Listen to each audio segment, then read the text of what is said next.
کما اخرجک ربک من بیتک بالحق، جب جنگ بدر کے وقت تمہیں تمہارے مالک نے نکالا من بیتک تمہارے گھر سے بالحق بڑے سچائی کے ساتھ، یدھ کے لیے، حق کے لیے اور گیان ایمان پھیلانے کے لیے، تم اگیانی لوگوں سے ان کو کھول کر بتا کر ایکسپلین کر کے اس کے بعد نہیں مانے تو تم نے یدھ کیا بدر کے مقام پر بالحق سچائی کے ساتھ۔ ان فریقا من المؤمنین لکارہون، تم میں سے مومنوں میں سے ایک جتھا گروپ اور کچھ لوگ ایسے تھے جو اس جنگ کو، یدھ کو ناپسند کر رہے تھے، یجادلونک فی الحق، اور بار بار تم سے مجادلہ کر رہے تھے، آرگومنٹ کر رہے تھے، باتیں کر رہے تھے، آگے پیچھے ہو رہے تھے، تم سے کہہ رہے تھے کہ ٹھیک ہے کیا ضرورت ہے، دشمن آئے گا تو مدینہ میں دیکھ لیں گے، کیوں ہم نکل کے بدر کی پہاڑی تک جائیں۔ یجادلونکا، تم سے مجادلہ کر رہے تھے، آرگومنٹ کر رہے تھے، فی الحق، اس سچے یدھ کے معاملے میں، بعدما تبین، جبکہ انہیں حق اور سچ واضح ہو گیا تھا کہ یہ ایمان اسلام کی، گیان کی پہلی لڑائی ہے، اس میں اپنے سر تن من دھن کی بازی لگا دینا ہے، دھڑ کی بازی لگا دینا ہے۔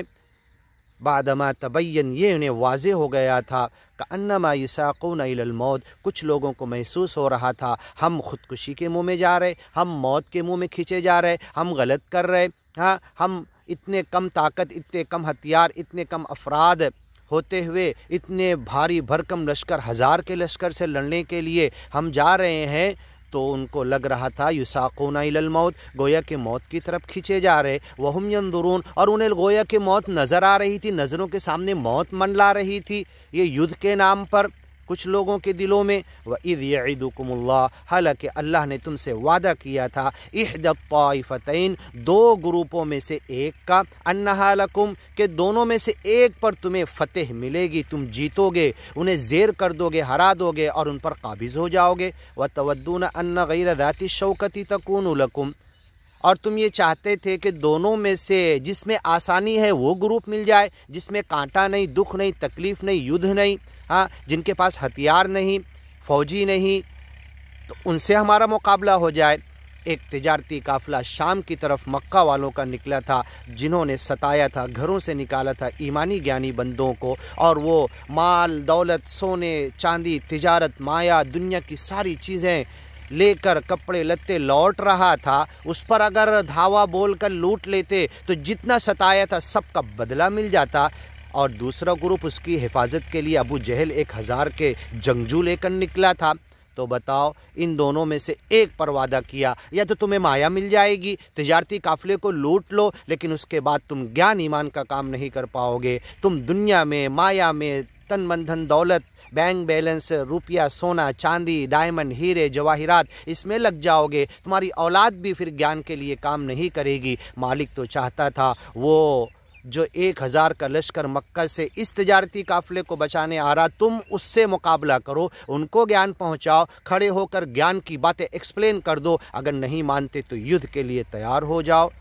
تم چاہتے تھے وَتَوَدُّونَ أَنَّ غَيْرَ ذَاتِ الشَّوْكَةِ، جس میں کانٹا نہیں، جو ہتھیار سے لیس نہیں، چند سپاہی ہیں ان کے ساتھ اور پورے تجارتی قافلے میں مال ہی مال ہے، سب مل جائے گا۔ وَتَكُونَ ذات الشوکتی تکون لکم ویرید اللہ ان یحق الحق، اللہ تو حق کو حق کرنا چاہتا تھا، گیان کو بڑھانا چاہتا تھا، گیان کی باتیں سب تک پہنچانا چاہتا تھا، سب کے سامنے کھولنا چاہتا تھا کہ گیان چلنے کے لیے ہے، پھیلنے کے لیے، بکلمات ہی، اس کے کلمات، اس کی باتیں، ہاں اس کے الفاظ، مالک کے آدیش کے مطابق یہ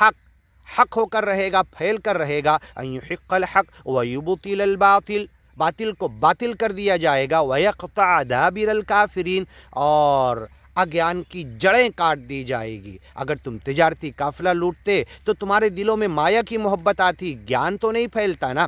لیکن تم 1000 کے جنگجو لشکر کو شکست دو گے، اور اللہ نے وعدہ کیا دونوں میں سے ایک کا، اور وہ شکست ہو جائے گی تو پورے مکہ کے اطراف چھوٹے بڑے گاؤں شہر آبادی قصبے علاقے کھیڑے سب تک خبر پہنچ جائے گی کہ اب اس گیان کے اندر شکتی آ چکی ہے، یہ گیان والے 1000 کے جنگجو کو شکست دے دیے، اب سب طرف سے